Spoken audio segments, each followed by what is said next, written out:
జోగులాంబ గద్వాల జిల్లా వాసులు మరో నినాదం వినిపిస్తున్నారు. ఉద్యమించి జిల్లాను సాధించిన గద్వాల్ ప్రజలు మరో ఉద్యమానికి సై అంటున్నారు. తమ ప్రాంతానికి మెడికల్ కాలేజ్ కావాల్సిందే అంటూ పట్టుబడుతున్నారు. అభివృద్ధికి నోచుకొని జిల్లాపై ప్రభుత్వానికి ఎందుకంత వివక్ష అంటూ నిలదీస్తున్నారు. నిజాం ప్రభుత్వంపై అలుపెరుగని పోరాటం. తెలంగాణ తొలి మలి దశ ఉద్యమాల్లో చురుకుదనం ప్రదర్శించిన గద్వాల జిల్లా ప్రజలు మొన్న గద్వాల్ జిల్లా కోసం ఉద్యమించారు. చివరకు జిల్లాను సాధించుకున్నారు. ఇప్పుడు అదే జిల్లా వాసులు మరో నినాదంతో ఉద్యమ బాట పట్టారు.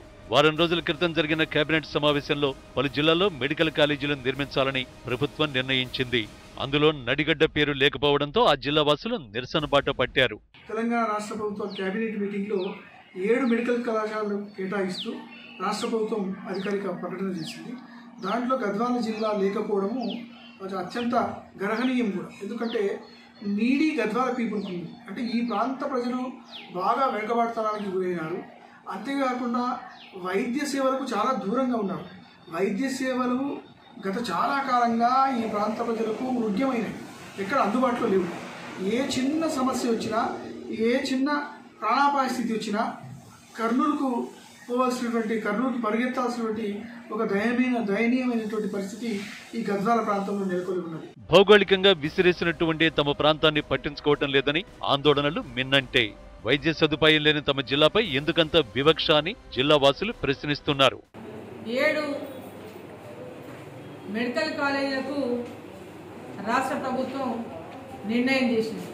ఆ 7 ప్రభుత్వ కాలేజీలు ఎక్కడెక్కడ ఉండాలనో రాష్ట్ర ప్రభుత్వం నిర్ణయం చేసినప్పటికీ ఆ 7 కాలేజీల పేర్లలో గద్వాల, జోగులాంబ గద్వాల జిల్లాలోని గద్వాలకు మెడికల్ కాలేజీ పేరు లేకపోవడం అనేది చాలా అన్యాయం అని చెప్పి ఈ సందర్భంగా నేను తెలియజేస్తా ఉన్నాను. గద్వాల జిల్లాకు మెడికల్ కాలేజీ మంజూరు చేస్తామని సీఎం కేసీఆర్, మంత్రి నిరంజన్ రెడ్డి హామీలిచ్చారు. పైగా 100 పడకల ఆసుపత్రిని 300 పడకల ఆసుపత్రిగా ప్రమోట్ చేస్తామని చెప్పారు. కానీ ఇప్పుడు ఆ హామీలను విస్మరించారని జిల్లా వాసులు ఆరోపణలు వినిపిస్తున్నారు. ఈ జిల్లాలో గద్వాల, అలంపూర్ 2 నియోజకవర్గాలున్నాయి. ఇటు కృష్ణ, అటు తుంగభద్ర నదులు ప్రవహిస్తూ ఉంటాయి. ఈ 2 నదుల మధ్యలో ఉన్న ఈ ప్రాంతాన్ని నడిగడ్డగా పిలుస్తారు. ఈ ప్రాంతంలో రాయలసీమ యాస, అటు కన్నడ ప్రభావం ఎక్కువగా కనిపిస్తూ ఉంటాయి. అయితే ఈ ప్రాంత వాసులు అత్యవసర వైద్య సేవల కోసం ఏపీలోని కర్నూలుకి గాని, కర్ణాటకలోని రాయచూరుకు గాని వెళ్లాల్సి ఉంటుంది. కానీ ఆయా రాష్ట్రాల్లోని ఆసుపత్రుల్లో ఇక్కడి ఆరోగ్యశ్రీ లాంటి పథకాలు వర్తించవు. గవర్నమెంట్ కావాలని ఇవ్వలేదనే దాని మీద ప్రజలందరూ కూడా పార్టీలకు అతీతంగా గద్వాల్లో మెడికల్ కాలేజీ ఇవ్వాలని అడుగుతున్నారు. గద్వాల్లో మెడికల్ కాలేజీ ఇవ్వడానికి కావాల్సిన అన్ని అర్హతలు ఉన్నాయి.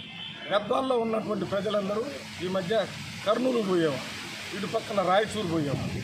ఈ మధ్యకాలంలో కోవిడ్ వల్ల అక్కడి నుంచి వచ్చినటువంటి పేషెంట్స్ని మన రాష్ట్రంలో రాకుండా మనం ఆఫ్ చేస్తాం అంబులెన్స్లో. ఇవాళ మనం అక్కడ పోయే పరిస్థితి లేదు.